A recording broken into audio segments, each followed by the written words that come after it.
നമുക്ക് സേതുവിന്റെ പല്ലവിയുടെ വരാൻ പോകുന്ന ആഴ്ചയിൽ നല്ലൊരു കഥ കേട്ടാലോ? എന്താണെങ്കിലും കഥ എന്റെ അവസാന ഭാഗത്തോടെ എത്തി നിൽക്കുകയാണ്.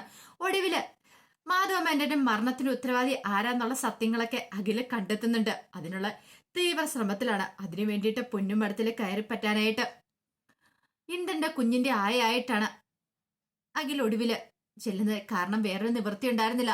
സേതു പറഞ്ഞു ഇവിടെ ജോലിയൊന്നുമില്ല, ഇറങ്ങി പോയിക്കാളാനൊക്കെ പറഞ്ഞെങ്കിലും ഇന്ദ്രൻ വന്നിട്ട് പറഞ്ഞു എന്റെ കുഞ്ഞിനെ നോക്കാൻ ഒരാൾ വേണമെന്ന് പറഞ്ഞു. അങ്ങനെ വന്നു കഴിഞ്ഞപ്പോ പിന്നെ അഖിലിനെ ആ ഒരു പോസ്റ്റിലേക്ക് നിയമിക്കുകയാണ്. ഇന്ദ്രൻ നോക്കിക്കഴിഞ്ഞപ്പോ തന്റെ കുഞ്ഞിനെ നോക്കാൻ ഒരാൾ വേണം. ഋതുവിനെ കൊണ്ട് അത് സാധിക്കില്ല.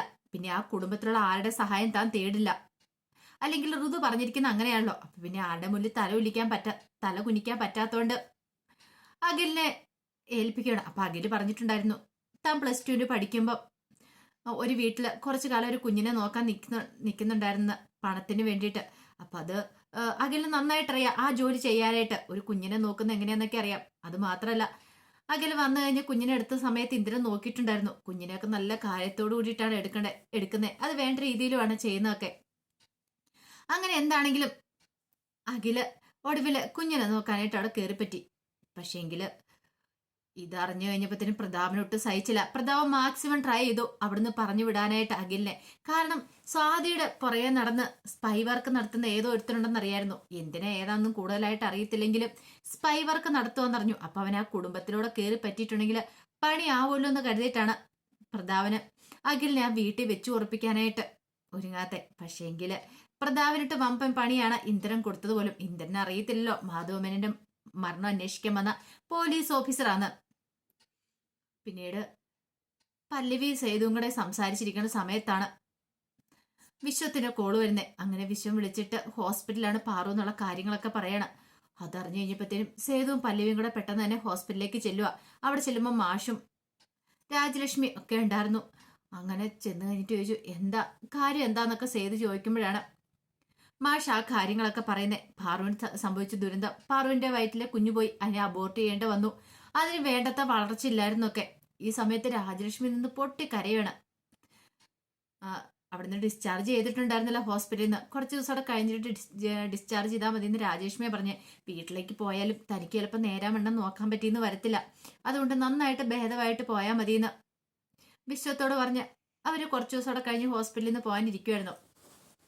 ആ സമയത്ത് പാറു മുറിയിലായിരുന്നു. പല്ലവിയെ നോക്കി വല്ലാത്തൊരു കരച്ചിലായിരുന്നു രാജലക്ഷ്മി. രാജലക്ഷ്മി പറഞ്ഞു ഞാൻ ചെയ്ത ദ്രോഹങ്ങൾക്കുള്ള ശിക്ഷ എനിക്ക് കിട്ടിയത്. എന്നാലും ഇങ്ങനൊരു ദ്രോഹം ദൈവം എന്നോട് ചെയ്യുന്ന ഞാൻ പ്രതീക്ഷിച്ചില്ല. അല്ലെങ്കിലും ഞാൻ മോളോടൊക്കെ എന്താ ചെയ്തേ? കല്യാണം കഴിഞ്ഞ് വന്ന ദിവസമൊക്കെ ഞാൻ ചെയ്തേ ആ ക്രൂരതയ്ക്കുള്ള ഫലം എനിക്കിപ്പോ തന്നിരിക്കുന്നേ. ഒരു കുഞ്ഞിനെ കൊഞ്ചിച്ച് ലാളിക്കാനുള്ള അനുഗ്രഹമൊന്നും ദൈവം എനിക്ക് തന്നില്ല. ഇപ്പൊ കണ്ടില്ലേ എന്റെ പാറുവിന്റെ വയറ്റിൽ വളരുന്ന കുഞ്ഞിനെ ഇല്ലാതാക്കേണ്ട വന്നെന്നൊക്കെ പറഞ്ഞിട്ട് കരയുവാണ്. പിന്നീട് പല്ലവിയോട് പറഞ്ഞു എന്നോട് പൊറുക്കണം മോളെ, എന്നോട് ക്ഷമിക്കണം, ഞാൻ ചെയ്തു പോയ എല്ലാ തെറ്റുകളും എന്നോട് പൊറുക്കണം എന്നൊക്കെ പറഞ്ഞിട്ട് പല്ലവിയുടെ മുന്നിൽ നിന്ന് കൈകൂപ്പി കരയുവാണ്, പൊട്ടി കരയുവാണ്. പല്ലവിക്ക് എന്ത് ചെയ്യണമെന്ന് അറിയണ്ടായിരുന്നില്ല. ഒടുവില് പല്ലവിയുടെ കാലിലേക്ക് വീഴുവാണ്. എന്നോട് പൊറുക്കണം മോളെ, എന്നോട് ക്ഷമിക്കണം എന്നൊക്കെ പറഞ്ഞിട്ട് പെട്ടെന്ന് പല്ലവി ഇതെന്താ കാണിക്കണേന്നൊക്കെ ചോദിച്ചു. അമ്മ എഴുന്നേക്കാനൊക്കെ പറഞ്ഞു. ഒടുവില് രാജലക്ഷ്മി പറഞ്ഞു മോളെ എന്നോട് ക്ഷമിക്കണം, അല്ലെങ്കിൽ എന്റെ മനസ്സിന്റെ സ്വസ്ഥത ഉണ്ടാകത്തില്ല, ഞാൻ ചെയ്തു പോയ തെറ്റുകളൊക്കെയാ. അപ്പോഴേക്കും പല്ലവി രാജലക്ഷ്മിയെ ചേർത്ത് പിടിക്കുന്നുണ്ട്. കരയേണ്ട, സങ്കടപ്പെടേണ്ട. കാരണം പല്ലവിക്കും വിഷമായിരുന്നു. പാറു എത്ര പ്രതീക്ഷയോടെ കാത്തിരുന്ന കുഞ്ഞിന് വേണ്ടിയിട്ട്. ഒടുവിൽ ഇങ്ങനെയൊക്കെ സംഭവിച്ചല്ലോ. ഇതിപ്പോ ആരുടെയും കുറ്റം കൊണ്ടല്ല. പക്ഷെ രാജലക്ഷ്മി വിചാരിക്കുന്ന താൻ ചെയ്ത ക്രൂരതകൾക്കൊക്കെ ഫലമാണ് കിട്ടിയിരിക്കുന്നത്. ഒത്തിരിയധികം ദ്രോഹമൊക്കെ ചെയ്തിട്ടുണ്ട് പല്ലവിയോട്. അപ്പൊ അതിനുള്ള ശിക്ഷയെ കിട്ടിയെന്നാ.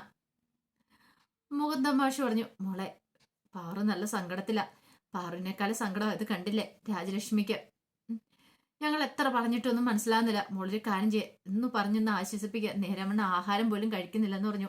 ഒടുവില് പല്ലവി ആശ്വസിപ്പിക്കുകയാണ് രാജലക്ഷ്മിയെ. പോട്ടമ്മേ സാരമില്ല, ഇനിയും കുഞ്ഞുങ്ങളൊക്കെ ഉണ്ടാവും, സാരമില്ല എന്നൊക്കെ പറഞ്ഞിട്ട് സമാധാനിപ്പിക്കുന്നുണ്ട്. അപ്പോഴേക്കും വിശ്വം കൂടെ അങ്ങോട്ട് വന്നു. വിശ്വത്തിനെ കണ്ടു കഴിഞ്ഞപ്പോഴത്തേനും സേതു എന്നു. സേതുവിനെ കണ്ടു കഴിഞ്ഞപ്പോൾ വിശ്വന്റെ കണ്ണൊക്കെ നിറഞ്ഞുപോയി. സേതു പറഞ്ഞു പോട്ടടാ, ഒരു പക്ഷെ ആ കുഞ്ഞ് ജനിച്ചതിന് ശേഷം നമുക്ക് നഷ്ടപ്പെടുന്നെങ്കിൽ നമുക്ക് എത്രമാത്രം വേദന ഉണ്ടാവുമായിരുന്നു. ദൈവം അതിനെ വിധിച്ചിട്ടില്ലെന്ന് കൂട്ടിയാൽ മതി എന്ന് പറഞ്ഞു. പിന്നീട് രാജലക്ഷ്മിയൊക്കെ പല്ലവിയെ കൂട്ടിക്കൊണ്ട് റൂമിലേക്ക് ചെല്ലുന്നുണ്ട്. ആ സമയത്ത് പാറു കിടക്കുമായിരുന്നു. പല്ലവിയെ കണ്ടു കഴിഞ്ഞപ്പോഴത്തേനും കരഞ്ഞുകൊണ്ട് എഴുന്നേറ്റ് കഴിഞ്ഞപ്പോഴത്തേനും പല്ലവി ചേർത്ത് പിടിച്ചു. പൊട്ടി കരയാണ് പാറു. ചേച്ചി എന്റെ കുഞ്ഞെന്നും പറഞ്ഞോണ്ട്. സാരമില്ല പോട്ടെ മോളേന്ന് പറഞ്ഞു. എന്നാലും എനിക്ക് സങ്കടം സഹിക്കാൻ പറ്റുന്നില്ല ചേച്ചി. എന്തൊക്കെ പ്രതീക്ഷയായിരുന്നറിയാവോ എന്റെ കുഞ്ഞിനെ താലോലിക്കാനുള്ള. എനിക്ക് മാത്രമല്ല എന്നെക്കാളും കൂടുതൽ ആഗ്രഹമായിരുന്നു, വിശ്വത്തെക്കാളും കൂടുതൽ ആഗ്രഹമായിരുന്നു അമ്മയ്ക്ക്. അമ്മ എന്നെ പൊന്നുപോലെയാ നോക്കിയത്. അത്ര കാര്യത്തോടെ നോക്കിയിട്ട് എനിക്ക് അമ്മയ്ക്കൊരു കുഞ്ഞിനെ കൊടുക്കാൻ സാധിച്ചില്ലോ എന്നൊക്കെ പറഞ്ഞിട്ട് കരയുക. പല്ലവി പറഞ്ഞു, ഇനിയിപ്പോൾ അതിനെക്കുറിച്ച് ഓർത്ത് ടെൻഷൻ അടിച്ചിട്ടൊന്നും കാര്യമില്ല എന്ന് പറഞ്ഞു. അപ്പൊ പല്ലവിയുടെ മനസ്സിലേക്ക് വന്നേ, ഇവിടെയാണെങ്കിലോ കുഞ്ഞ് നഷ്ടപ്പെട്ട വേദന്റെ ഇത്രമാത്രം സങ്കടവും വിഷമം, അവിടെ ഋതുവിനോ കുഞ്ഞുള്ളതിന്റെ വിഷമം. പിന്നീട് രാജലക്ഷ്മിയോട് പല്ലവി പറഞ്ഞു, അമ്മ എന്തിനാ വിഷമിക്കണേ? ഇന്ദ്രന്റെ കുഞ്ഞുണ്ടല്ലോ, അവിടെയാണെങ്കിൽ ഇന്ദ്രൻ തന്നെ ഇപ്പൊ കുഞ്ഞിനെയൊക്കെ നോക്കുന്നേ. ഋതുവിന് കുഞ്ഞിനെ വേണ്ടെങ്കിലും ഇന്ദ്രൻ തന്നെ കുഞ്ഞിനെ നോക്കുന്നേന്നൊക്കെ പറഞ്ഞു. എല്ലാം കേട്ടിഞ്ഞപ്പോ പാറു പറഞ്ഞു, ശരിക്കും ഋതു ചേച്ചിക്ക് കുഞ്ഞിനെ ആവശ്യമില്ല, പക്ഷെ എനിക്ക് അങ്ങനെയല്ല. ആ കുഞ്ഞിനെ കിട്ടുവാണെങ്കിൽ ഞാൻ പൊന്നുപോലെ നോക്കൂന്ന് പറഞ്ഞു. അത് കേട്ടപ്പം സേതു പറഞ്ഞേ, കുഞ്ഞിനെ വിട്ടുതരും ഇന്ദ്രനും തോന്നുന്നില്ല, കാരണം അവൻ ആ കുഞ്ഞിനെ അത്രയ്ക്ക് ജീവനാ, കുഞ്ഞിനെ കൊടുക്കുമെന്ന് തോന്നില്ല എന്ന് പറഞ്ഞു. രാജലക്ഷ്മി പറഞ്ഞു, ഞങ്ങളുടെ കൈ കിട്ടുവാണെങ്കിൽ ഞങ്ങൾ കുഞ്ഞിനെ നോക്കിയാനെന്ന് പറഞ്ഞു. അപ്പോഴേക്കും പല്ലവി പറഞ്ഞു, അത് പറ്റില്ലമ്മേ, കാരണം ഇന്ദ്രൻ കുഞ്ഞിനെ വിട്ടു തരുവാണെങ്കിൽ പ്രശ്നമില്ല. ഇന്ദ്രനിപ്പം തന്നെ നോക്കുന്നേ, ഞങ്ങളെ കൊണ്ടുപോലും നോക്കിയിരുന്നില്ല എന്നൊക്കെ പറഞ്ഞു. അങ്ങനെ കുറെ സമയം അവിടെ നിന്ന് ആശ്വസിപ്പിച്ചിട്ടാണ് അവർ വീട്ടിലേക്ക് തിരികെ പോരുന്നത്. ആ സമയത്ത് ഇന്ദ്രൻ കുഞ്ഞിനെ എടുത്ത് പിടിച്ചോണ്ടിരിക്കുകയാണ്. അപ്പൊ ഇന്ദ്രന് ഭയങ്കര സന്തോഷമാണ്. ഇപ്പൊ മുമ്പത്തെ പോലെ ഒന്നുമല്ല, അഖിലും കൂടെ ഉള്ളതുകൊണ്ട് കുഞ്ഞിനെ നോക്കാനായിട്ട് ആളും കൂടെ എത്തിയല്ലോ. അത് മാത്രമല്ല, കുഞ്ഞിന് വേണ്ടിയിട്ട് ഒരു ബേബിക്കറെ ഭാഗമൊക്കെ മേടിച്ചിട്ടുണ്ടായിരുന്നു. അതും അഖില് പറഞ്ഞിട്ടാണ്. അതൊക്കെ ഉള്ളതുകൊണ്ട് ഈ കങ്കാരു ഭാഗം പോലെ ഇട്ടേക്കുന്നതുകൊണ്ട് കുഞ്ഞിനെ എപ്പോഴും കയ്യിലെടുത്ത് പിടിച്ചുകൊണ്ടിരിക്കണ്ട, ഭാഗിനകത്ത് ഇങ്ങനെ വെച്ച് നല്ല സുഖമായിട്ട് നടക്കുകയായിരിക്കും, ഒക്കെ ചെയ്യുകയും ചെയ്യാം. അങ്ങനെ കുഞ്ഞിനെ കളിപ്പിച്ചുകൊണ്ട് അഖിലും അങ്ങോട്ടേക്ക് വന്നു. അങ്ങനെ അവിടെ ഇരിക്കുന്ന സമയത്താണ് ഋതുവിന്റെ വരവ്. ഋതു കാഴ്ചകളെ കണ്ടു. ഋതുവിന് ഒട്ടും സഹിച്ചില്ല. ഋതു പറഞ്ഞു, പിന്നെ കുഞ്ഞിനെ എടുത്ത് കൊഞ്ചിച്ചുകൊണ്ടിരിക്കുന്നൊക്കെ പറഞ്ഞുകൊണ്ട് ഒന്ന് രണ്ട് ഡയലോഗ് ഒട്ടും പഠിച്ചില്ല. ഇന്ദ്രൻ അവിടെ നിന്ന് ഒരു തലയണത്ത് ഒറ്റ ഏറായിരുന്നു. കടന്നു പോകുന്നുണ്ട് അവിടുന്ന്. അവള് വന്നിരിക്കുന്നു പറഞ്ഞുകൊണ്ട്. ഋതു അത് പ്രതീക്ഷിച്ചില്ല. ഋതു നോക്കിക്കഴിഞ്ഞപ്പോ കുഞ്ഞ് അത്ര നല്ല സന്തോഷത്തോടുകൂടിയാണ് ഇരിക്കുന്നേ. ഇപ്പൊ ഋതുവിനെ കുഞ്ഞിനെ അറിയത്ത് പോലെയുള്ള അവസ്ഥയാണ്. കാരണം ആദ്യം ഉണ്ടായപ്പം പല്ലവിയായിരുന്നു നോക്കുന്നേ, ഇപ്പൊ ഇന്ദ്രനാണ്. എപ്പോഴും സദാ സമയം ഇന്ദ്രനല്ലേ. അതുകൊണ്ട് കുഞ്ഞ് ഇന്ദ്രനോട് അത്രമാത്രം അടുത്തിട്ടുണ്ടായിരുന്നു. ഇന്ദ്രൻ എടുത്തു കഴിയുമ്പോൾ വലിയ പ്രശ്നമില്ല. പക്ഷേ ഇടയ്ക്ക് കുഞ്ഞ് ഭയങ്കര കരച്ചിലായിരുന്നു. അപ്പോഴേക്കും അഖില് വന്ന് കുഞ്ഞിനെ എടുത്ത് കൊഞ്ചിക്കുന്നൊക്കെ ഉണ്ട്. അപ്പോഴും കുഞ്ഞിന്റെ കരച്ചിൽ മാറി. അഖിലിനും കുഞ്ഞിനെ എടുത്തും കൊഞ്ചിച്ചൊക്കെ നല്ല വശമുണ്ടായിരുന്നു. അങ്ങനെ അവർ രണ്ടുപേരും കൂടെ നല്ല അതിഗംഭീരമായിട്ട് തന്നെയാണ് കുഞ്ഞിനെ നോക്കുന്നത്. അങ്ങനെ കുഞ്ഞിനെ നോക്കിക്കൊണ്ടിരിക്കുന്ന സമയത്ത് ഋതു കാഴ്ചകളൊക്കെ ഇടയ്ക്ക് കാണുന്നുണ്ടായിരുന്നു. ഋതുവിന് എന്തോ വല്ലാത്തൊരു കുറ്റബോധമൊക്കെ ഇടയ്ക്ക് തോന്നി തുടങ്ങി. ഋതു വിചാരിച്ചുകൊണ്ടിരുന്ന താനില്ലെങ്കിൽ കുഞ്ഞിന്റെ കാര്യങ്ങളൊന്നും നോക്കത്തില്ലാരും, അല്ലെങ്കിൽ ഇന്ദ്രനെ ഈ പറയുന്ന കാര്യങ്ങളൊന്നും ചെയ്യാൻ പറ്റില്ലെന്ന. പക്ഷെ തന്നെ കൊണ്ട് ചെയ്യാൻ പറ്റുമെന്ന് ഇന്ദ്രൻ അത് പുഷ്പം പോലെ തെളിയിച്ചു കൊടുക്കുകയാണ്. കുഞ്ഞിന്റെ കാര്യങ്ങൾ, എ ടു സെഡ് കാര്യങ്ങളൊക്കെ നോക്കുന്നേ ഋതുവിന് പതുക്കെ പതുക്കെ മനസ്സിലായി തുടങ്ങി.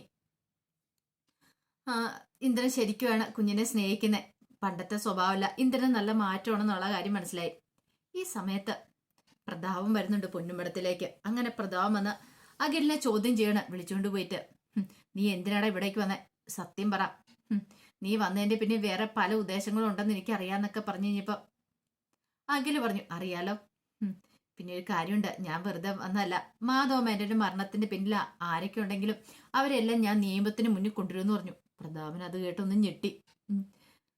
പ്രതാപനോട് പറഞ്ഞു, നിങ്ങൾക്കും അതിനകത്ത് പങ്കുണ്ടെന്ന് എനിക്കറിയാം. അധികം വൈകാതെ ഞാൻ അതൊക്കെ പുറത്തു കൊണ്ടുവരും പ്രതാപ സാറേ. അധികം നാളെ നിങ്ങൾക്കൊന്നും ഒളിച്ചിരിക്കാൻ പറ്റില്ലെന്ന് പറഞ്ഞു. പ്രതാപന് വല്ലാത്തൊരു ബുദ്ധിമുട്ട്. ദൈവമേ, ഇവൻ പണി പറ്റിക്കോ, താനും കുടുങ്ങും. അങ്ങനെയാണെങ്കിൽ ഇവൻ സ്പൈയാന്നുള്ള കാര്യം മാത്രം അറിയണ്ടായിരുന്നുള്ളൂ. ആരാ എന്താ ഏതാണെന്നും പ്രതാപനും അറിയത്തുണ്ടായിരുന്നില്ല. പ്രതാപൻ ആകെപ്പാടെ പേടിയായിപ്പോയി. കുടുങ്ങുമെന്നൊരു പേടിയുണ്ട്. പ്രതാപൻ കുറുപ്പിനെ വിളിച്ച് കാര്യങ്ങളൊക്കെ പറയുന്നുണ്ട്. ഇങ്ങനൊരു സംഭവമുണ്ട്, ഒരുത്തനിവിടെ വന്നു കൂടിയിട്ടുണ്ട്, അവൻ നമുക്ക് പാര പണിയാനാന്നാ തോന്നുന്നതെന്നൊക്കെ പറയാണ്. അങ്ങനെ കുറച്ചു ദിവസം വലിയ കുഴപ്പമില്ലാതെ കടന്നുപോയി. പക്ഷെ ഈ സമയത്തും അഖില് തന്നെ അന്വേഷണം തുടർന്നുകൊണ്ടിരുന്നു. പൂർണിമയുടെ ഇടയ്ക്ക് സമയം കിട്ടുമ്പോൾ മാധവമ്മേനെ കുറിച്ചൊക്കെ ചോദിച്ചു. അവിടെയുള്ള ഓരോരുത്തരിൽ നിന്ന് കൃത്യമായിട്ടുള്ള വിവരങ്ങളൊക്കെ കളക്ട് ചെയ്യുന്നുണ്ടായിരുന്നു. ഈ സമയത്ത് ഋതു കുഞ്ഞുമായിട്ട് അടുക്കുവാണ്. ഇന്ദ്രനും കുഞ്ഞുമായിട്ട് അടുത്തു. പതുക്കെ പതുക്കെ അവർ രണ്ടുപേരും കൂടെ ഒന്നാകുവാണ്. കാരണം ഈ മുമ്പത്തെ പോലുള്ള ദേഷ്യങ്ങളൊക്കെ മാറി കുഞ്ഞിനടുത്ത് കൊഞ്ചിക്കാനായിട്ട് ഋതുവും തുടങ്ങി. കാരണം അതിനൊരു നിമിത്തമായത് അഖിലും കൂടെയാണ്.